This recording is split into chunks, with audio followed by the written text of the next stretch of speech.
parents take sister on vacation instead of me. Later on, she ruined family vacation and got arrested. Now my parents finally realize her true colors. I, 23F, have a younger sister, Lisa, 18F, who I believe is the true incarnation of evil on Earth. I have tried my best to convince my parents over the years to see the truth, but they never believed me, at least until now. For context, my parents and I have always had a somewhat strained relationship, mainly because of Lisa.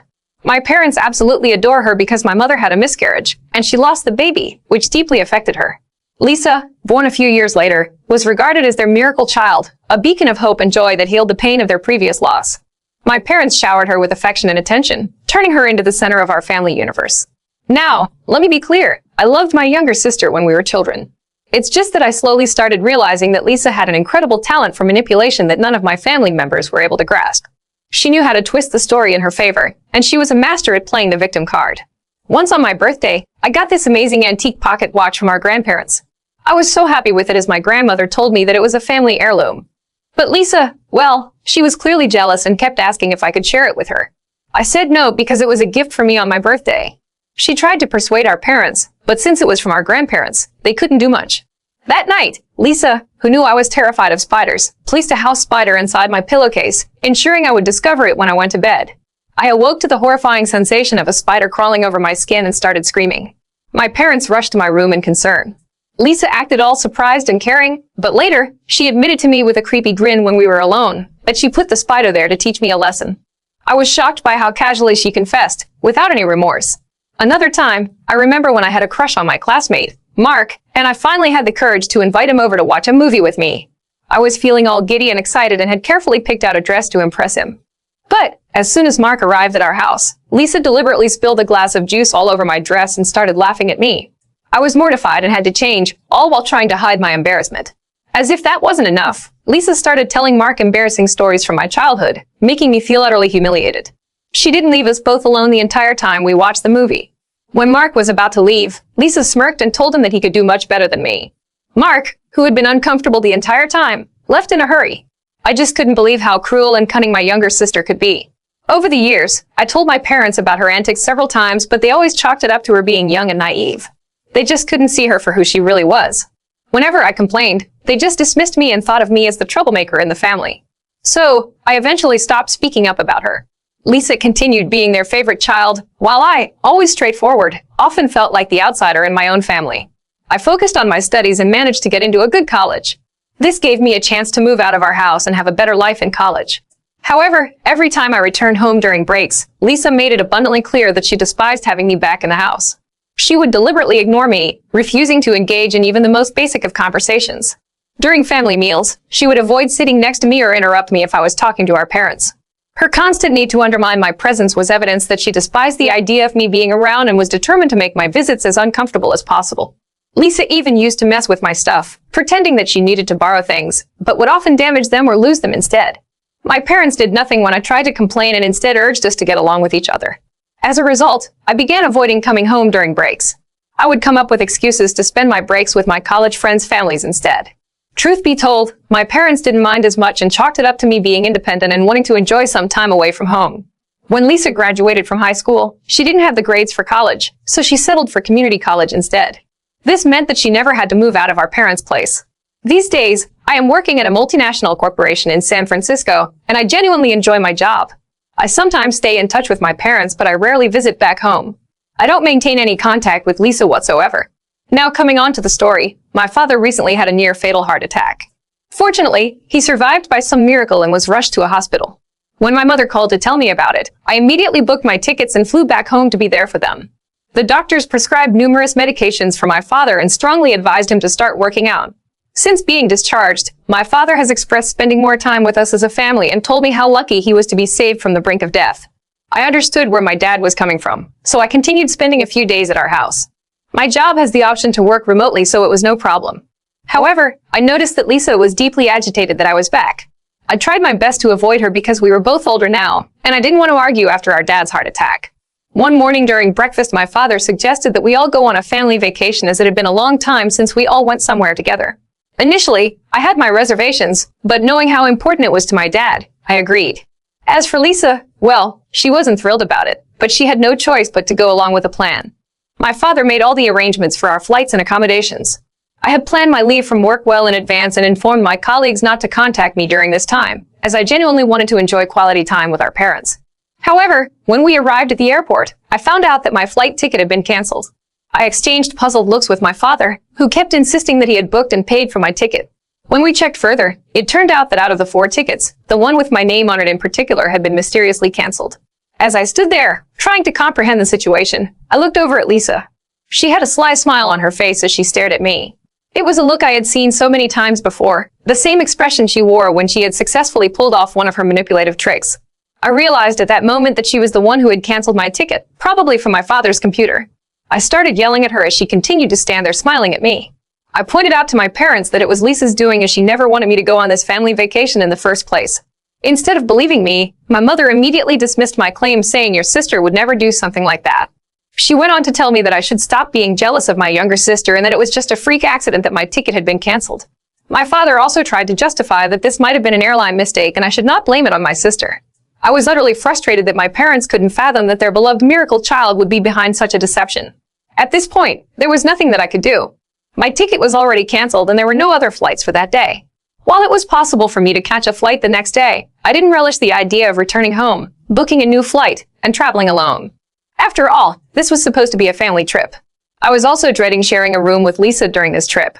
I had hoped that she had matured over the years, but if she was behind the cancellation of my flight ticket, I couldn't help but wonder what other schemes she might have in store to make my trip miserable. My father was initially hesitant, suggesting they could all go back home and plan a new trip later, but he then started talking about how it had been ages since he went on a vacation. My mother agreed, telling me that I always travel a lot for work, so I wasn't going to miss out on much on this trip if I didn't go. Their comments really got to me. It felt like they wanted me to insist they continue to go on this vacation without me. I told them that they were welcome to continue with their vacation if they wanted, and they readily agreed. Although I didn't want the money they had spent on the tickets and rooms to go to waste, I was sad that they didn't care whether I joined them or not. It became clear that they didn't mind going on this family vacation as a family of 3. So there I was, standing alone at the airport as my parents and Lisa headed for their much-anticipated vacation. I decided to return to my home in San Francisco, not wanting to spend a day further alone in our family house. I tried my best to put the incident behind me and focused on enjoying the rest of my leave that I had already taken from my work. I reconnected with old friends and spent my days engrossed in books, turning my break into a solo staycation. During the trip, my parents would sometimes video call me and I could see how much they were enjoying the trip without me. It was like my absence didn't really affect their trip in any way. Although I wasn't too heartbroken about missing the vacation, I couldn't help feeling excluded. It was yet another reminder of the favoritism that had always existed in our family. I hoped that someday they would see through Lisa's true nature, and I guess my wish finally came true. A few days into their vacation, I woke up to several missed calls from my mother. Worried that my father's health might have taken a sudden downturn, I immediately called her back. Thankfully, she picked up, but she sounded extremely distressed. I asked her if everything was okay, and she went on to explain that something deeply troubling had happened. Apparently, my parents had noticed that my father's essential heart medications were disappearing day by day. It was an alarming situation, as my father couldn't afford to miss his medication, given his fragile health. They were in a foreign country and didn't know if the same medicine would be available outside of the US. They were genuinely concerned about the missing pills and searched their room everywhere in vain. My mother had gone to Lisa's hotel room, which was adjacent to theirs, to borrow some sunscreen while Lisa was out. To her utter shock and dismay, she discovered all the missing medicines carefully tucked away inside Lisa's bedside table. It was a chilling revelation, and she immediately called for my father. He rushed in and found all his medication that had gone missing the last few days. I guess this is when the truth dawned on them that their beloved daughter, the so-called miracle child, had been intentionally jeopardizing my father's health and putting him at great risk. My mother's voice quivered as she asked if they should confront Lisa about this. I asked her to not speak to Lisa about this until they were back home. They needed to gather their thoughts, emotions, and evidence to face Lisa with the undeniable truth. I knew that speaking to Lisa now would be futile, as she was a master manipulator and would likely concoct excuses to evade responsibility. However, something unexpected must have transpired that night, and my parents must have confronted her about it. I received a late-night call from my father, his voice trembling as he informed me that Lisa was in jail. I was taken aback. He recounted that Lisa had a full-blown tantrum when they asked her about the medications, throwing objects and shouting insults. Her rage was targeted primarily at my father, accusing him of booking a ticket for me when he should have never allowed me on their family vacation. She told them that if they continued having a relationship with me, she would teach them a lesson that they would never forget. Lisa continued to lash out, and the situation escalated rapidly until someone from the hotel called the authorities. When the officers arrived, she refused to calm down and insulted them, which led her to be taken into custody. Lisa would be released after 24 hours, and there was nothing that my parents could do at the moment. Desperate to return home after Lisa's release, my parents had then tried to reschedule their flight. However, their plans were foiled when they discovered that their passports and wallets were missing. It turns out that Lisa had either discarded their passports or hidden them away, but for now, they were stranded in a foreign country with no passports or wallets. I guess this was the first time that my parents started to see my sister for who she really was. My mother, who had persistently defended Lisa for all these years, was now begging me to help as they didn't have any money or their documentation to fly out of there. She was overwhelmed, shocked, and distraught at the realization of her angelic daughter's true nature. I told them not to worry, and that I would send them money using Western Union, but they had to find their passports first so they could return back home. I was certain that Lisa hadn't discarded them.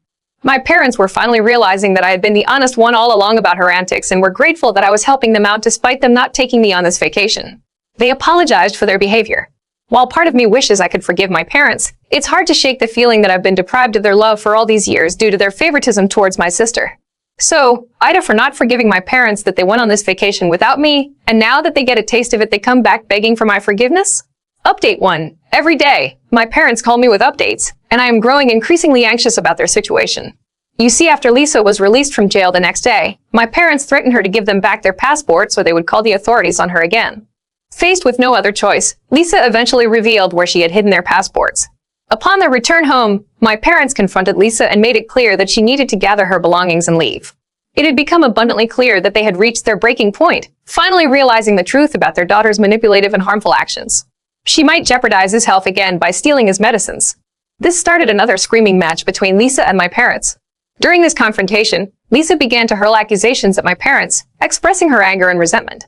She told my parents that she didn't want to share them with anyone else and claimed that she had been pushed to the brink when they invited me for the trip. She kept insisting that my parents should disown me, emphasizing that she was more than enough for both of them. It was at this moment that my parents must have realized the depths of her jealousy and the extent to which she resented my place in our family. While they tried to placate her, she kept yelling accusations at them, and in a fit of desperation and anger, she claimed that she would go around telling everybody that they had neglected her when she was a child and mistreated her during her formative years. She was basically going to accuse them of parental negligence. Lisa then threatened to go to the police and make false statements against our parents if they continued to ask her to move out. This genuinely scared my parents, as these fabricated allegations would put them in a difficult position, particularly since they are well-respected doctors in our community. The mere thought of their reputation being ruined by false accusations has since left them feeling trapped and anxious. In the past few days, Lisa has continued to make our parents' lives more and more difficult. When she found out that they were talking to me regularly nowadays, she got really mad and started breaking dishes in anger. What's worse, she keeps stealing their car keys and hiding them, which makes it hard for them to go to work every day. Just tonight, my mother called me in tears after another bad incident during dinner. Lisa had a big tantrum and yelled at them because she wanted my mother to cook for her. When she refused because she was tired from work, Lisa went on a rampage and started breaking furniture around the house. Then she went to her room and turned up the music really loud, which prevented our parents from getting a good night's sleep. The situation keeps getting worse, and it's taking a toll on my parents emotionally and mentally. I am increasingly concerned about what might happen next. While I had hoped my parents would see Lisa's true nature, I now worry that she could pose a real threat to them. I can't even return home at the moment because it might trigger her further and lead to more explosive confrontations. I'm doing my best to persuade my parents to consult with a lawyer so we can find a permanent solution to this ongoing crisis. The legal route seems like the best way to protect my parents and restore peace to our family. Update 2. Lisa has been arrested. As many of you predicted, with Lisa's increasing antics, this was bound to happen. One night, she came at our parents with a knife during a big fight. This terrified my parents and they were forced to call the police. The officers swiftly took her into custody, placing her under arrest on charges of assault. With Lisa in custody, our parents decided it was time to pursue a more permanent solution. They consulted with an attorney who advised them on the legal process for evicting her from their home. They filed a formal eviction notice that said she had to leave. They knew it wasn't easy, but it was necessary to make things safer. Our parents didn't want to continue pressing any charges on her as they just wanted her to move out. They bailed her out of jail and handed her a formal notice telling her she had to move out. It had all the legal stuff explaining why she had to go and when she needed to leave. My parents made sure they did everything by the book, so Lisa couldn't challenge it. Next, they went to court with their lawyer to start the eviction process. It meant filing a lawsuit against Lisa. This was all pretty hard on my parents since it was their own daughter they were taking to court. They felt really sad, guilty, and like they had no other choice. The court finally gave an official order that said Lisa had to leave the house. If she didn't go on her own, they would have the legal right to make her leave the property. Lisa is going to be out by next week. My parents can finally breathe a sigh of relief, knowing that they have taken a step towards getting their home and peace back. It's been a tough road, but they're hopeful that things will get better once Lisa moves on. I have stayed in touch with them throughout this ordeal and plan on bringing them over to San Francisco for a few weeks. It's a way to give them a break and let them relax after all they have been through. I am sure they could use a change of scenery and some time away from the stress Lisa has caused. Plus, it'll be a chance for us to spend some quality time together, and I want to support them as much as I can. Update 3. I have received hundreds of comments under my post and it's taken me some time to go through them. Many of you have suggested that we should consider getting Lisa checked out to see if there might be a mental health issue at play here. The thing is that since she's an adult, we can't force her to go for a checkup against her will. Due to her sudden violent outbursts, we don't want to push her and make this situation more complicated than it already is. As I mentioned in my last update, my parents flew down to San Francisco to spend a few days with me. They are here to take some time away after what they went through the last few months. Yesterday evening, as we gathered around the dining table in my cozy apartment, my parents began to open up to me, their voices laced with humility and regret. They admitted that they had been blind to Lisa's true nature over all the years and begged for my forgiveness. My father expressed his remorse for not heeding my warnings earlier. He admitted that they never expected Lisa to turn out this way and were unable to see the truth that lay beneath her charming facade. My mother echoed my father's sentiments and acknowledged the gravity of their mistake in dismissing my concerns about Lisa's behavior over the years. Her voice trembled as she voiced the pain of realizing how they had failed me by favoring her. I let them know that I appreciated them taking the first step in seeking my forgiveness. I shared several painful memories of the years of torment I endured due to Lisa's actions. My parents listened, utterly shocked and dismayed, at the extent of what I had endured on my own. They acknowledged the pain I had gone through and expressed regret over the isolation I felt in my own family. My parents recounted how their favoritism towards Lisa had clouded their judgment because they never had expected to get pregnant with her and always considered her to be their miracle baby. With sincerity in their voices, they begged for my forgiveness for all those years. It was a bittersweet moment for me, as I had always wanted their acknowledgement. While it may not have been the ideal way to mend our relationship, it was a turning point that brought some much-needed honesty and clarity to our family dynamic. We were, for the first time in years, truly acknowledging the issues that had plagued our family.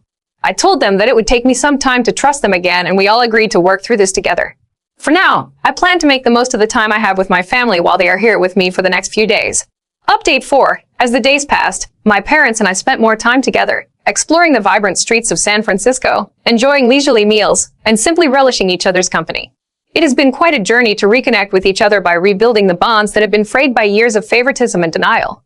I came to understand that their decision to seek solace with me was not just about physical distance from Lisa, but a desire to rebuild the family they had almost lost. They needed a fresh start, and so did I.